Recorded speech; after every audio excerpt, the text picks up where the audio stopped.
ಚಾಣಕ್ಯರು ಹೇಳ್ತಾರೆ, ಸುಳ್ಳನ್ನ ಅವನೇ ಹೇಳ್ತಾನೆ ಯಾರಿಗೆ ನಿಜವಾದ ಸತ್ಯ ಗೊತ್ತಿರುತ್ತೋ. ಯಾಕಂದ್ರೆ ಸುಳ್ಳನ್ನ ಕೇಳಿಸ್ಕೊಳ್ಳೋನಿಗೆ ವಾಸ್ತವಿಕತೆಯ ಅಂದಾಜಿರೋದಿಲ್ಲ, ಆದ್ರೆ ಸುಳ್ಳನ್ನ ಹೇಳೋನಿಗೆ ಸದಾ ಸತ್ಯ ಗೊತ್ತಿರುತ್ತೆ. ಅದಕ್ಕೆ ಸುಳ್ಳನ್ನ ಗುರುತುಡಿಯೋದು ಒಂದು ಕಲೆ ಇದೆ.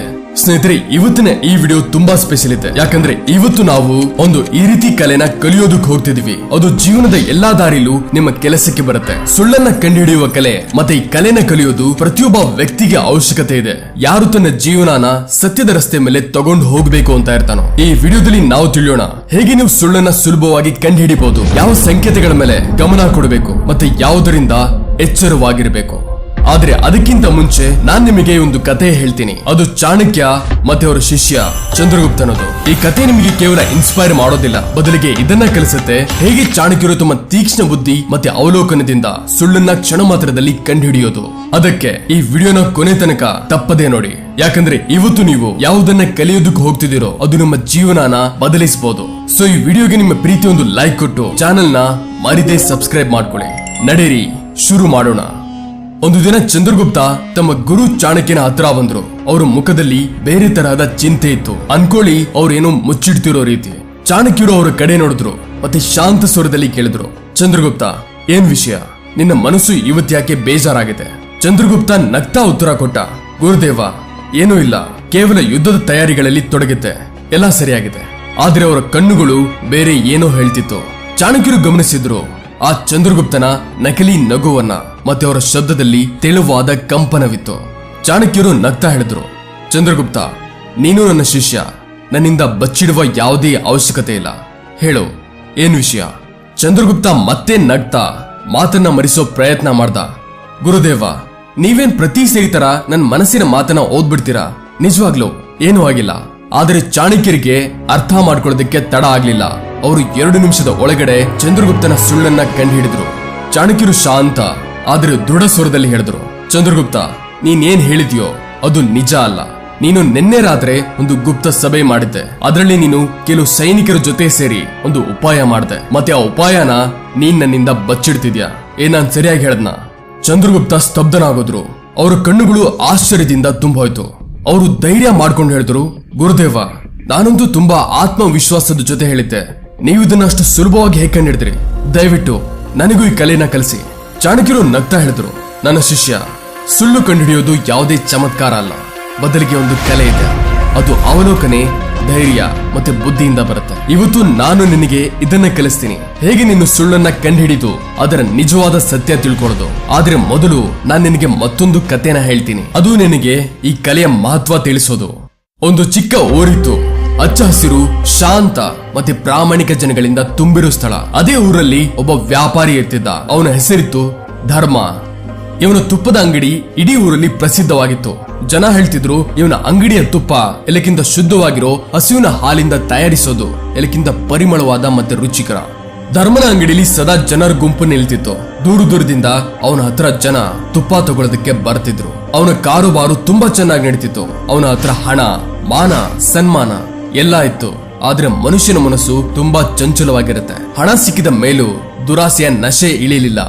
ಸಮಯ ಕಳಿತ ಮೆಲ್ಲ ಮೆಲ್ಲಗೆ ಧರ್ಮನ ಮನಸ್ಸಲ್ಲಿ ದುರಾಸೆ ಹುಟ್ಟುವುದು ಶುರುವಾಯ್ತು. ಅವನಿಗೆ ಈ ರೀತಿ ಅನಿಸ್ತಿತ್ತು, ಏನಾದ್ರೂ ಅವನು ತುಪ್ಪದಲ್ಲಿ ಸ್ವಲ್ಪ ಕಳೆಬೆರಕೆ ಎಣ್ಣೆ ಬೆಳೆಸಿದ್ರೆ ಆಗ ಅದರಿಂದ ಜಾಸ್ತಿ ಲಾಭ ಆಗತ್ತೆ. ಅವನ ಅಂಗಡಿಯಂತೂ ಮೊದಲೇ ಪ್ರಸಿದ್ಧವಾಗಿತ್ತು, ಯಾರು ಸಂದೇಹ ಪಡಲ್ಲ ಅಂತ ಅವನು ಮೊದಲನೇ ಸರಿ ತುಂಬಾ ಹೆದರ್ತಾ ಈ ಕೆಲಸ ಮಾಡ್ದ. ಅವನಿಗೆ ನಂಬಿಕೆ ಇತ್ತು ಜನರಿಗೆ ಇದು ಗೊತ್ತಾಗಲ್ಲ ಅನ್ನೋದು. ಆದ್ರೆ ಆಶ್ಚರ್ಯದ ರೀತಿ ಆ ದಿನಾನು ಅವನ ಎಲ್ಲಾ ತುಪ್ಪ ಮಾರಾಟ ಆಯ್ತು. ಅಲ್ಲಿದ್ದ ಯಾವುದೇ ವ್ಯಕ್ತಿ ಆ ತುಪ್ಪದ ಬಣ್ಣ ಮತ್ತೆ ಅದರ ಪರಿಮಳದ ಮೇಲೆ ಸಂದೇಹ ಪಡ್ಲಿಲ್ಲ.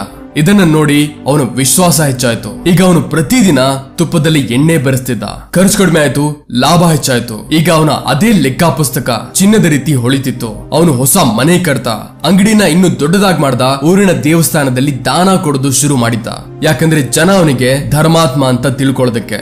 ಆದ್ರೆ ಒಂದು ವಿಷಯನ ಅವನು ಅರ್ಥ ಮಾಡ್ಕೊಳ್ಳಿಲ್ಲ, ಸತ್ಯನ ಎಷ್ಟು ಮುಚ್ಚಿಟ್ರು ಒಂದಿನ ಮುಂದೆ ಬಂದೇ ಬಿಡುತ್ತೆ.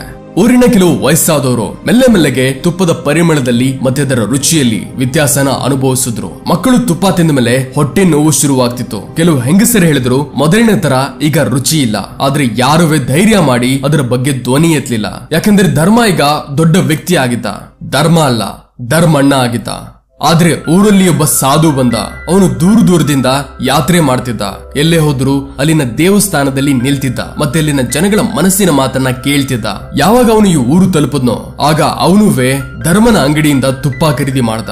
ತುಪ್ಪದ ವಾಸನೆ ನೋಡ್ದ, ಬೆರಳಿಂದ ಅದರ ಗುಣಮಟ್ಟ ನೋಡ್ದ, ಮತ್ತೆ ಒಂದು ಸಣ್ಣ ನಗು ಅವನ ಮುಖದಲ್ಲಿ ಇತ್ತು.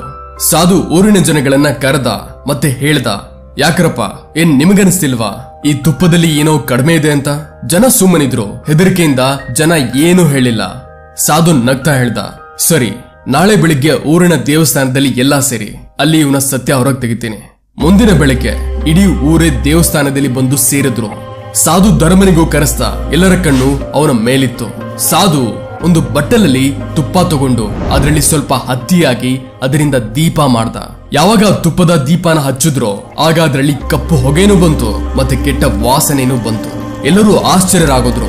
ಸಾಧು ಹೇಳಿದ್ರು, ನೋಡಿ, ಶುದ್ಧವಾದ ತುಪ್ಪ ಯಾವತ್ತೂ ಈ ರೀತಿ ಉರಿಯೋದಿಲ್ಲ, ಇದರಲ್ಲಿ ಖಂಡಿತ ಬೆರಕೆ ಆಗಿದೆ. ಧರ್ಮನ ಮುಖ ಇಳಿದು ಹೋಯ್ತು. ಇಲ್ಲ, ನಾನು ಅದರಲ್ಲಿ ಏನೂ ಬೆರೆಸಿಲ್ಲ, ಇವನು ಸುಳ್ಳು ಹೇಳ್ತಿದ್ದಾನೆ, ನಿಜವಾಗ್ಲೂ ಅದರಲ್ಲಿ ಏನೂ ಇಲ್ಲ, ನನ್ ನಂಬಿ. ಆಗ ಸಾಧು ಗಮನಿಸಿದ್ರು ಅವನ ಮುಖದಲ್ಲಿ ಇದ್ದ ಭಯವನ್ನ, ಧ್ವನಿಲಿದ್ದ ಕಂಪನವನ್ನ. ಈಗ ಸಾಧುಗೆ ಕನ್ಫರ್ಮ್ ಆಯ್ತು ಅವನು ನಿಜವಾಗ್ಲೂ ಅದರಲ್ಲಿ ಏನೋ ಬೆರೆಸಿದ್ದಾನೆ ಅಂತ. ಅದಕ್ಕೆ ಈಗ ಸಾಧು ತುಪ್ಪದ ನಿಜವಾದ ಪರಿಶೀಲನೆ ಮಾಡ್ದ. ಒಂದು ಶುದ್ಧವಾದ ತುಪ್ಪದ ಜೊತೆ ಇವನು ತುಪ್ಪನ ಹೋಲಿಕೆ ಮಾಡಲು ಅದಕ್ಕೆ 2 ಲೋಟದಲ್ಲಿ ಬೆಚ್ಚಗಿರೋ ನೀರ್ ತರಿಸ್ದ. ಆ ಲೋಟದಲ್ಲಿ 2 ತುಪ್ಪನ ಹಾಕಿ ನೀರಲ್ಲಿ ಮಿಲಾಯಿಸ್ದ. ಯಾವುದು ಕಲಬೆರಕೆ ತುಪ್ಪ ಇತ್ತೋ ಅದು ನೀರಲ್ಲಿ ಬೆರೆತು ಹೋಯ್ತು, ಮತ್ತೆ ಯಾವುದು ನಿಜವಾದ ತುಪ್ಪ ಇತ್ತೋ ಅದು ಮೇಲೆ ತೇಲ್ತಿತ್ತು.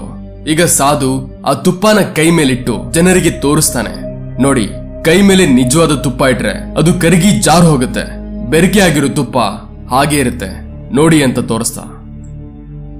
ಊರಿನ ದೊಡ್ಡ ವ್ಯಕ್ತಿ ಗಟ್ಟಿ ಧ್ವನಿಲಿ ಕೇಳಿದ್ರು, ನಿಜ ನಿಜ ಹೇಳು, ನೀನಿದ್ರಲ್ಲಿ ಏನ್ ಬೆರೆಸಿದ್ಯಾ? ಧರ್ಮ ತುಂಬಾ ಪ್ರಯತ್ನ ಪಟ್ಟ ಸುಳ್ಳು ಹೇಳೋದಕ್ಕೆ, ಆದ್ರೆ ಆ ಸಾಧುನ ಕಣ್ಗಳು ಮತ್ತೆ ಊರು ಜನರ ದೃಷ್ಟಿಯಿಂದ ಬಚಾವಾಗೋದಕ್ಕಾಗ್ಲಿಲ್ಲ. ಕೊನೆಯಲ್ಲಿ ಅವನು ಒಪ್ಕೊಳ್ಳೇಬೇಕಾಯ್ತು. ನಾನು ತುಪ್ಪದಲ್ಲಿ ಕಳಪೆ ಎಣ್ಣೆ ಬೆರೆಸಿದ್ದೆ. ಊರಲ್ಲಿ ನಿಶಬ್ದ ಹೆಚ್ಚಾಯ್ತು. ಯಾವ ಜನರು ವರ್ಷಗಳಿಂದ ಅವನ ಮೇಲೆ ನಂಬಿಕೆ ಇಟ್ಟಿದ್ರು ಅವರೆಲ್ಲ ಈಗ ನಾಚಿಕೆಯಿಂದ ಮುಖ ಮುಚ್ಕೊಂಡ್ರು. ಧರ್ಮ ಕಣ್ಣೀರ್ ಹಾಕ್ತಾ ಹೇಳ್ತಾ, ನಾನು ದುರಾಸೆಯಲ್ಲಿ ಬಂದು ಈ ಪಾಪ ಮಾಡ್ದೆ, ನನಗೆ ಕ್ಷಮಿಸಿ. ಸಾಧು ಶಾಂತ ಸ್ವರದಲ್ಲಿ ಹೇಳಿದ್ರು, ನೋಡಪ್ಪ, ಹಣ ಸಂಪಾದಿಸೋದು ಕೆಟ್ಟದೇನಲ್ಲ, ಆದ್ರೆ ಮೋಸದಿಂದ ಸಂಪಾದಿಸಿದ ಹಣ ಯಾವತ್ತೂ ಸುಖ ಕೊಡಲ್ಲ. ನೀನು ಏನೆಲ್ಲ ದೇವಸ್ಥಾನಕ್ಕೆ ದಾನ ಮಾಡಿದ್ಯೋ ಅದು ವ್ಯರ್ಥ ಹೋಯ್ತು, ಯಾಕಂದ್ರೆ ಅದರ ಮೂಲ ಪಾಪದಿಂದ ತುಂಬಿತ್ತು. ಧರ್ಮ ಎಲ್ಲರ ಮುಂದೆ ಆಣೆ ಮಾಡ್ದ, ಇವತ್ತಿಂದ ನಾನು ಯಾವತ್ತೂ ಕಲಬೆರಕೆ ಮಾಡೋದಿಲ್ಲ. ಊರಿನವರು ಕೂಡ ಅವನಿಗೆ ಒಂದು ಅವಕಾಶ ಕೊಡುವ ನಿರ್ಧಾರ ಮಾಡಿದ್ರು. ಮತ್ತೆ ಜೊತೆಗೆ ಇದನ್ನು ಪ್ರಣ ತಗೊಂಡ್ರು. ಈಗ ಅವರು ಪ್ರತಿಯೊಂದು ವಸ್ತುನ ಹುಷಾರಾಗಿ ಖರೀದಿ ಮಾಡ್ತಾರೆ ಅಂತ.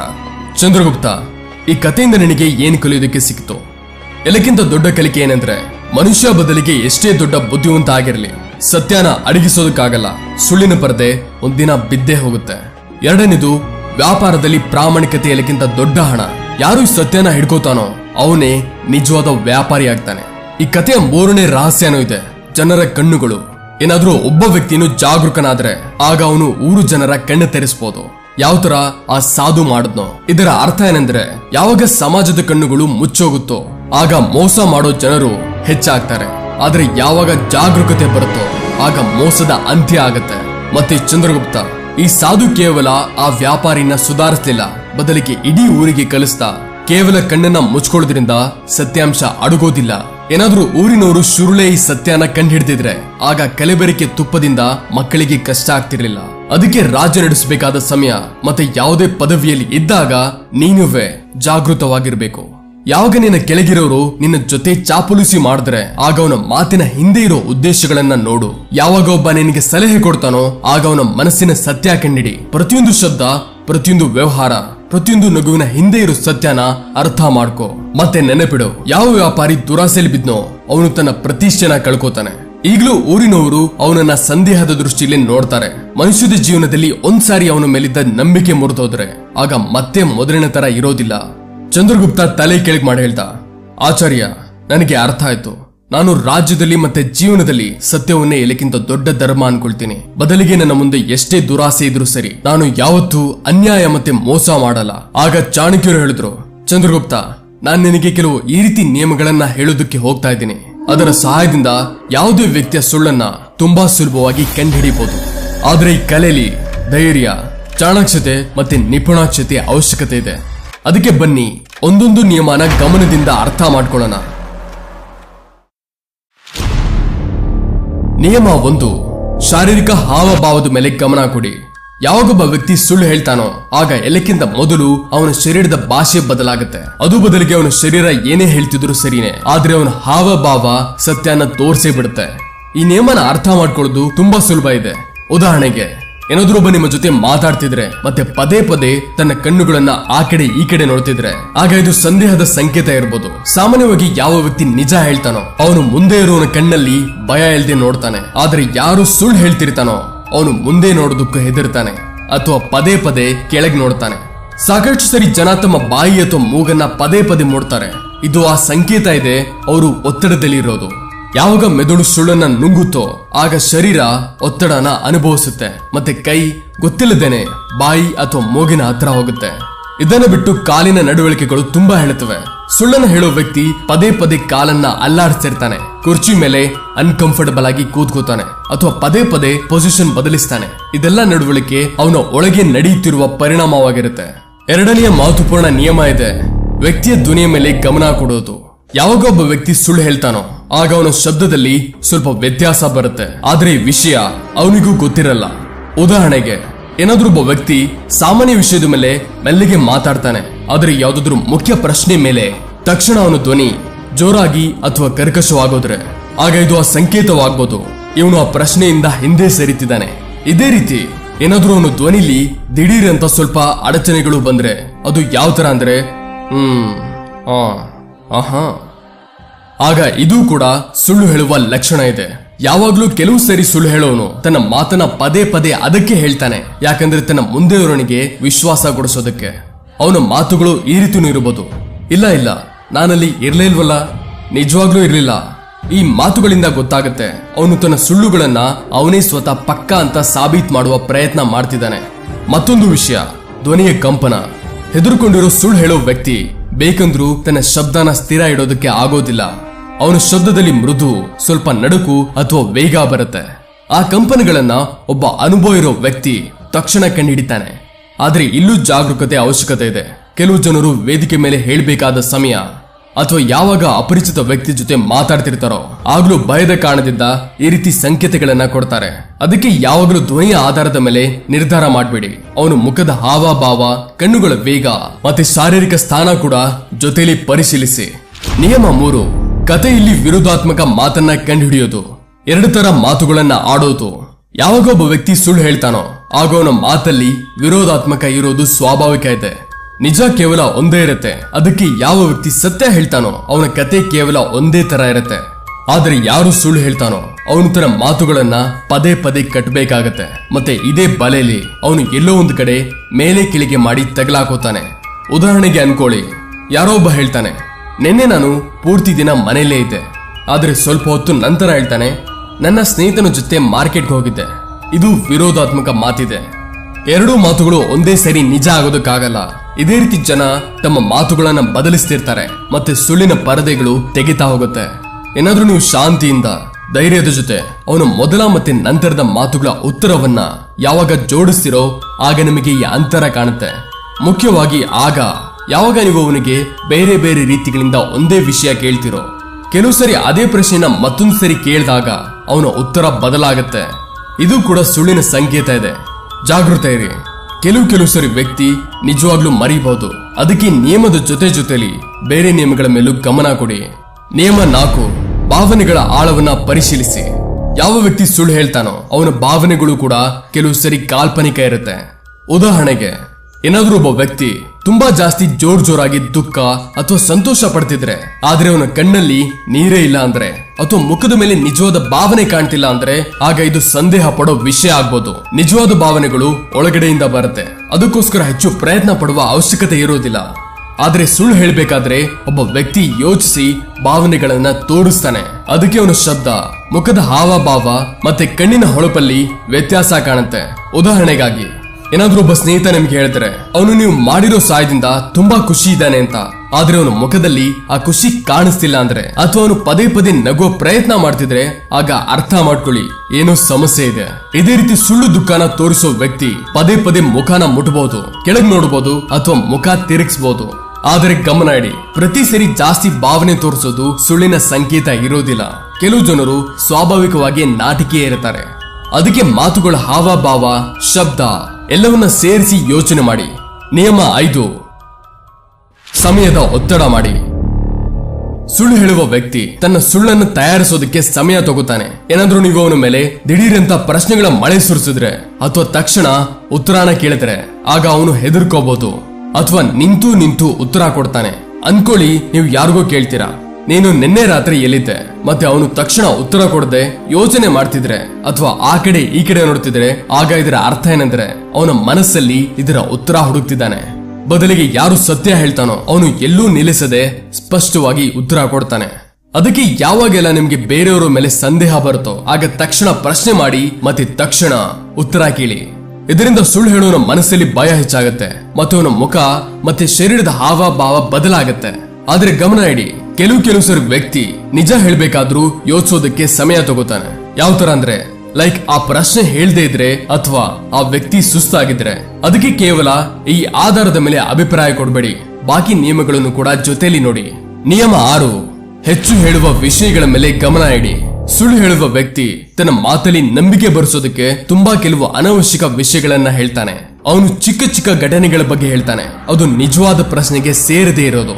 ಉದಾಹರಣೆಗೆ, ಏನಾದ್ರೂ ನೀವು ಬೇರೆಯವ್ರಿಗೆ ಕೇಳಿದ್ರೆ ನಿನ್ನೆ ನೀನು ಎಲ್ಲಿದ್ದೆ, ಅದಕ್ಕೆ ಆ ವ್ಯಕ್ತಿ ಈ ರೀತಿ ಉತ್ತರ ಕೊಟ್ರೆ, ನಾನು ಮಾರ್ಕೆಟ್ಗೆ ಹೋಗಿದ್ದೆ, ಅಲ್ಲಿ ಒಂದು ಕೆಂಪ್ ಗಾಡಿ ಕಾಣಿಸ್ತು, ಮತ್ತೆ ತಕ್ಷಣ ಮಳೆನೂ ಬಂತು, ಆಗ್ಲೇ ನನ್ಗೆ ಗೆಳೆಯ ಸಿಕ್ತ. ಇದು ಅವಶ್ಯಕತೆಗಿಂತ ಹೆಚ್ಚು ವಿಸ್ತರಣೆ.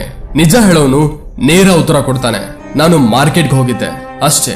ಒಬ್ಬ ಸುಳ್ಳು ಹೇಳೋ ವ್ಯಕ್ತಿ ತನ್ನ ಮಾತಲ್ಲಿ ಎಷ್ಟು ಬೇರೆ ಬೇರೆ ಕುತೂಹಲವಾಗಿರೋ ವಿಷಯ ಹೇಳ್ತಾನೆ ಅಂದ್ರೆ ಅದನ್ನ ಕೇಳೋನು ಬೆರೆತು ಹೋಗಿ ತನ್ನ ನಿಜವಾದ ಪ್ರಶ್ನೆನೆ ಮರೆತು ಹೋಗ್ತಾನೆ. ಇದು ಕೂಡ ಸುಳ್ಳಿನ ಸಂಕೇತವಾಗಬಹುದು. ಆದ್ರೆ ಜಾಗರೂಕತೆ ಇಲ್ಲೂ ಮುಖ್ಯ ಇದೆ. ಕೆಲವು ಜನರು ಸ್ವಾಭಾವಿಕವಾಗಿ ವಿಸ್ತಾರದಲ್ಲಿ ಮಾತಾಡ್ತಾರೆ. ಅದಕ್ಕೆ ಈ ಅಭ್ಯಾಸನ ಮೊದಲು ತಿಳ್ಕೊಳ್ಳಿ. ಯಾವಾಗ ಕೆಲವು ವಿಶೇಷ ಮಾತುಗಳ ಮೇಲೆ ಅವನ ಮಾತುಗಳು ಅಸಾಮಾನ್ಯವಾಗಿ ಉದ್ದವಾದ್ರೆ ಆಗ ಹುಷಾರಾಗಿ. ನಿಯಮ 7, ನಿಮ್ಮ ಮನಸ್ಸಿನ ಮಾತ್ ಮೇಲೆ ಭರವಸೆ ಇಡಿ. ನಮ್ಮೆಲ್ಲರೊಳಗೆ ಒಂದು ಸ್ವಾಭಾವಿಕ ಅನುಭೂತಿ ಇರುತ್ತೆ, ಅದನ್ನ ಆಂತರಿಕ ಮನಸ್ಸು ಅಥವಾ ಗಟ್ ಫೀಲಿಂಗ್ ಹೇಳ್ತೀವಿ. ಯಾವಾಗೊಬ್ಬ ಸುಳ್ಳು ಹೇಳ್ತಾನೋ ಆಗ ಮನಸ್ಸೊಳಗಿಂದ ಒಂದು ಚಿಕ್ಕ ಶಬ್ದ ಬರುತ್ತೆ, ಈ ಮಾತೇನು ಸರಿ ಅನ್ಸ್ತಿಲ್ವಲ್ಲ. ಈ ಮನಸ್ಸಿನ ಮಾತನ್ನ ಕಡೆಗೆಣಿಸ್ಬೇಡಿ. ಏನಾದ್ರೂ ಒಬ್ಬ ನಿಮ್ಮ ಕಣ್ಣಲ್ಲಿ ನೋಡಿ ಹೇಳಿದ್ರು ನಾನ್ ನಿಜ ಹೇಳ್ತಿದ್ದೀನಿ ಅಂತ, ಆಗ ನಿಮ್ಮ ಮನಸ್ಸಲ್ಲಿ ಸಂದೇಹ ಬಂದ್ರೆ ಆಗ ಈ ಭಾವನೆ ಮೇಲೆ ಗಮನ ಕೊಡಿ. ನಿಮ್ಮ ಔಚಿತ್ಯನ ಮನಸ್ಸು ವ್ಯಕ್ತಿಯ ಮುಖ, ಹಾವಭಾವ, ಶಬ್ದಗಳು ಮತ್ತೆ ಪರಿಸ್ಥಿತಿಯಿಂದ ಸಿಕ್ಕಿರೋ ಎಲ್ಲಾ ಸಂಕೇತಗಳನ್ನ ಒಂದೇ ಕಡೆ ಜೋಡಿಸಿ ಈ ಸೂಚನೆ ಕೊಡುತ್ತೆ. ಏನಾದ್ರೂ ನೀವು ಈ 7 ನಿಯಮಗಳನ್ನ ಸತತವಾಗಿ ನಿಮ್ಮ ಜೀವನದಲ್ಲಿ ಅಳವಡಿಸಿದ್ರೆ ಆಗ ಕೆಲವೇ ಸಮಯದಲ್ಲಿ ನೀವೇ ಸತ್ಯ ಮತ್ತೆ ಸುಳ್ಳಿನ ಮಾತಲ್ಲಿ ವ್ಯತ್ಯಾಸ ಕಂಡುಹಿಡಿಯೋದು ಕಲ್ತ್ಕೋತೀರಾ.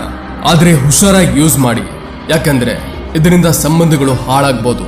ಐ ಹೋಪ್ ಈ ವಿಡಿಯೋ ನಿಮಗೆ ಹೆಲ್ಪ್ಫುಲ್ ಆಗಿದೆ. ಇಷ್ಟ ಆಗಿದ್ರೆ ವಿಡಿಯೋನ ಲೈಕ್ ಮಾಡಿ, ಶೇರ್ ಮಾಡಿ ಅಂಡ್ ಹೊಸಬ್ರಾಗಿದ್ರೆ ಚಾನೆಲ್ ನ ಮರೀದೆ ಸಬ್ಸ್ಕ್ರೈಬ್ ಮಾಡ್ಕೊಳ್ಳಿ. ಸಿಗೋಣ ಮತ್ತೊಂದು ಇಂಟ್ರೆಸ್ಟಿಂಗ್ ವಿಡಿಯೋ ಜೊತೆ. ಅಲ್ಲಿ ತನಕ keep learning and keep growing.